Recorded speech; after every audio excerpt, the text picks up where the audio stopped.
If you've ever felt like you're loving someone the best you can, but they still feel unseen, this episode is for you. Let's talk about what love really means to you. Welcome to Black Girl Infinite Allure, the podcast where we embark on a journey to a beautiful life together. I'm Jay Ebony, and as a Black woman navigating the complexities of lifestyle, relationships, and finances, I'm here to share insights, stories, and inspiration. Let's explore, grow, and thrive together. Enjoy the show. Hello, and welcome back to the Black Girl Infinite Allure podcast. I am your host, Jay Ebony. I am so happy that you are joining me, and I thank and appreciate each and every one of you for tuning in. I hope you're enjoying the podcast. If our episodes have inspired you or added value to your life, I have a small favor to ask. Please subscribe, follow, like, share, rate, and review the podcast. Your support is crucial in helping us grow and spread the word. If Black Girl Infinite Allure has made a positive impact on you, the best way to give back is through word of mouth. Sharing our podcast with others not only helps us reach a wider audience, but also helps others discover the content that you've found meaningful. Remember, rating and reviewing our podcast makes a big difference too, as it helps others find us more easily. Thank you so much for your continued support and for being a part of this journey. Hello, everybody. I'm back. I hope everybody is doing well.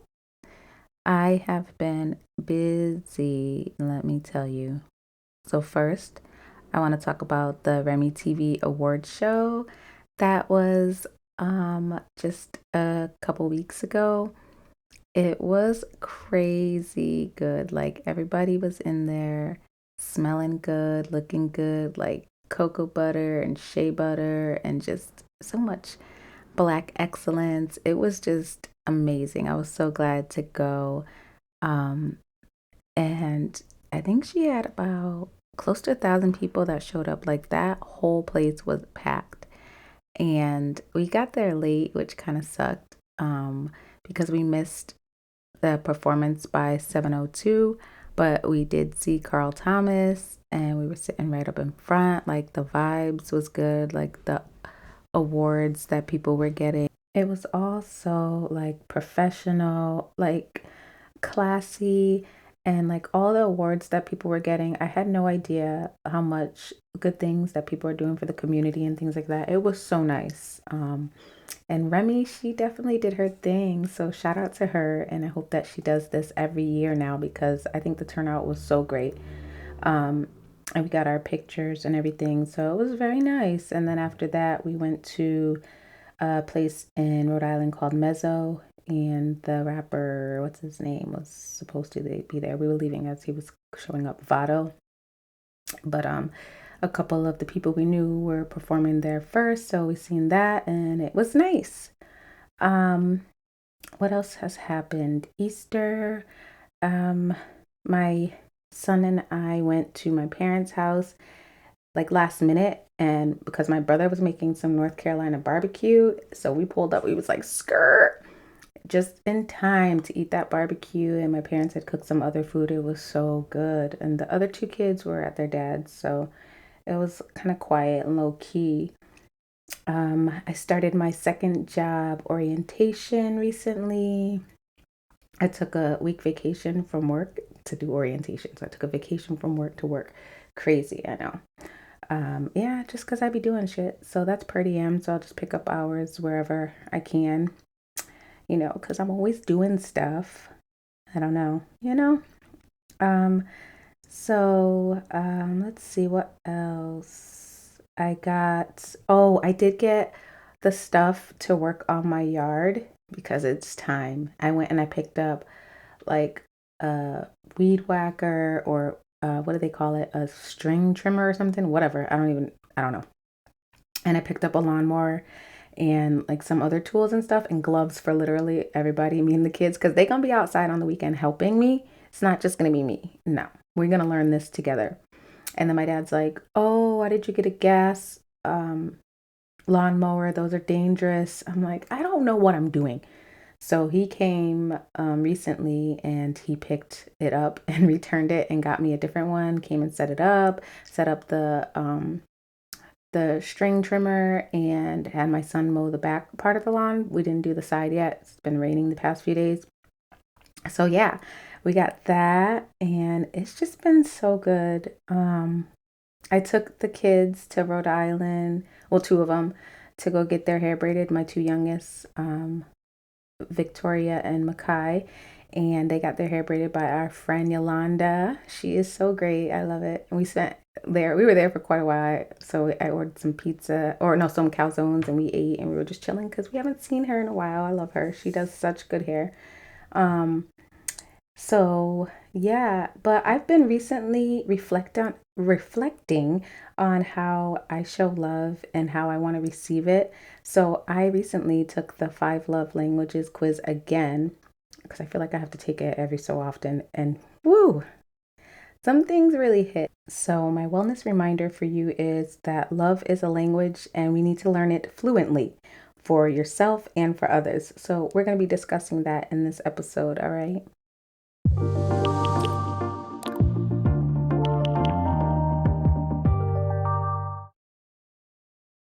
So, first, let's get into a quick breakdown of the five love languages. So, first, you have words of affirmation like I love you, I'm proud of you, or even like a thoughtful text message. So, for example, your partner might send you a text saying, I appreciate you after a long day. Next, we have acts of service. So, doing something helpful like washing the dishes or running errands. So, you might make your partner's coffee in the morning without being asked. Another one is receiving gifts. It's not about the cost, it's about the thoughtfulness. So you could be maybe bringing your friend their favorite snack just because. Then we have quality time. So that's undivided attention, deep combos, or doing activities together. An example could be turning your phone off during date night. And the last one we have is physical touch. So hugs, hand holding, cuddles, or a kiss on the forehead. So you could be rubbing your partner's back after a stressful day. So, if you want, which you should start observing the ways people naturally show love. And that's often their own language and a clue to what they need. So, quiz time. Y'all got to go ahead. You could pause this. If you haven't taken one recently, pause this right now and go take it. I'm going to put the link down in the show notes. I took it too, okay? It's the number five, lovelanguages.com slash quizzes. All right, so share your results and thoughts with me if you'd like. Hit me up. Um, but I'll tell y'all what I got. So my top one, which I was kind of shocked. Well, I don't know why, but my top one is quality time. So it's funny because it makes a lot of sense at the same time. So when someone isn't present with me, even if they're physically there, I feel invisible. But I got 29% because I kept going because I wanted to see them all in order. So 29% for quality time. And then my next one was acts of service. I knew this. That one's at 26%. Third, receiving gifts, absolutely 23%. And the fourth is words of affirmation at 13%. And the fifth is physical touch, 10%. And it makes a lot of sense, but I'm actually still shocked at the physical touch. Like, it's not that I don't like being touched. It's just like, it's not like my really go to. Like, just being with the person for me is good enough. Like, I constantly don't have to feel the need to touch. Um, Weird. And then it says for quality time, it says love is best expressed through focused presence, deep conversations, shared experiences, and undivided attention create connection. Distractions hurt, but intentional time together speaks volumes. So you should ask your partner, your friend, your family member to take the quiz too, and then compare and discuss your differences. I think it's so important to know this. So let's get into a little personal story time. I can think of a time when my ex-partner and it was on Christmas, and for Christmas, I love like just being home in my pajamas, the kids opening their gifts, and just being lazy, like hot chocolate, Christmas movies all day. Like, no, I don't go anywhere. I don't like none of that.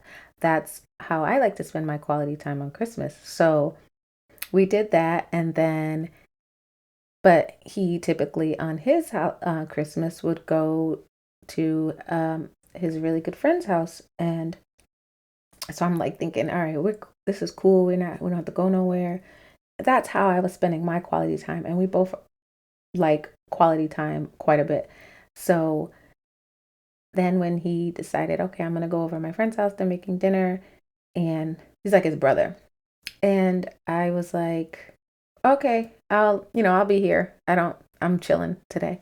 And he was so upset. And I couldn't figure out why. I was like, bruh, we spent like all day together. It's okay if I don't go. Like I'm gonna be here. But then I didn't realize that he thought I didn't want to spend time with him, and that's why I didn't go or didn't want to go. And I said, no, that's not it. I do want to spend time with you, but I also want to relax because my social media is very, like, I think that week we had been doing a lot. So my social media was at the top already and it was just too much. So we talked about it and I explained it and we had an understanding. So even though we both have maybe our quality time is kind of high up on the love language, it still meant something different for both of us. So that's when the communication had to come in.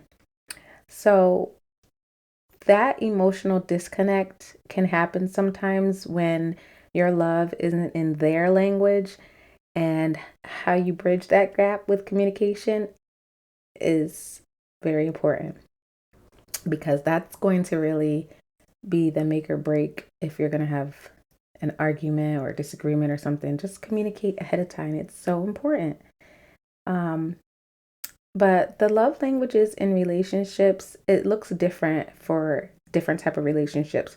For with romantic partners, if your partner's love language is physical touch and yours is acts of service, maybe you can try to mesh those together by trying to hold their hand while you cook dinner. That's just an example. That probably wouldn't work for me because I don't want nobody in my way when I'm cooking dinner, but you got to try to mesh it. Like, just because your love language or your top love language is one thing, it doesn't mean that that will satisfy your partner, because theirs might be different or shown in a different way. In parenting, you might have a child who craves quality time and they might need bedtime stories or solo playtimes, even more than toys. So it all depends on the person. And then with friendships and self love, an example of that would be if words of affirmation is your language, affirm yourself daily with mirror talk or journaling. I do both of those and it works wonders. I love it. So just remember that love languages aren't only for romantic love. You can use them to strengthen every bond, including your own relationship with yourself. Let's not forget about self. So, how can we use this insight? Have a love language talk with the people closest to you. Ask for what you need instead of assuming that they should just know. Please don't assume, because I've fallen into that mistake several times and they are not mind readers. Again, communicate. Notice how you express love and if it's truly received the way you intended. Try showing love in their language, not just yours, without losing yourself. Also, take time to notice how your love language changes during different seasons of your life. Remember, I was saying in the beginning, I've had to take this several times, and I feel like it was completely different. Quality time wasn't really up there. Even acts of service and receiving gifts. I think I had words of affirmation higher up there before. It was weird. Um, so, some example tips on how to apply this now. If you're dating, ask someone what makes them feel most loved early on. If you're married or in a long term relationship, retake the quiz together and see if anything's shifted. It's important to take it together. Always have your partner take it, because it was interesting when my partner took his and I was like, oh, I can see that. All right. Oh, I didn't know that. All right. He could do a little more of what their love language is. And if you're single, use your top love language to pamper yourself. Schedule solo quality time or treat yourself to a gift. Let's not forget about you. We always forget about ourselves. And I'm not having that no more, and neither should you. So that is it for the love language tips. It was nice and quick and easy. Try this and let me know what you think, okay?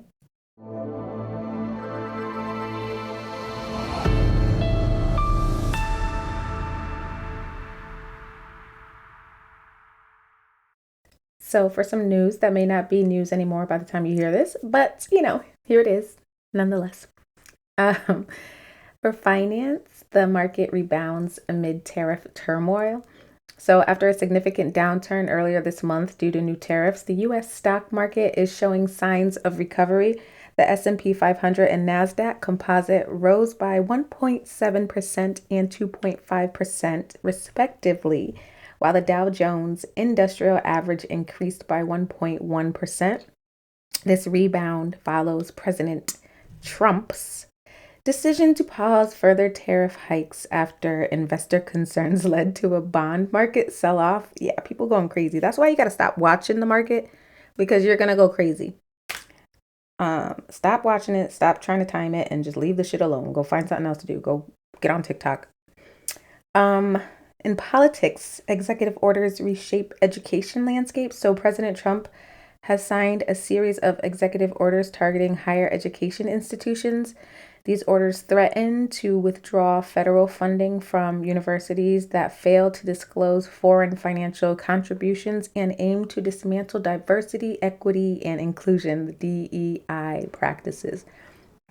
So additionally, the administration is proposing the elimination of the Head Start program, a long-standing early childhood education initiative serving low-income families. I know y'all heard about all this, and it's horseshit. Like, I'm so over it. In education, there's consent education controversy in Indiana. So in Indiana, State Senator Gary Byrne has amended Senate Bill 442, removing the requirement for teaching consent in sex education. Like what? The updated bill allows local school boards to decide whether to include consent education, citing sensitivity and community differences.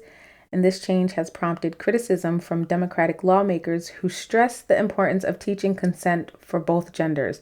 What is wrong with these people? Pop culture news. I'm so annoyed.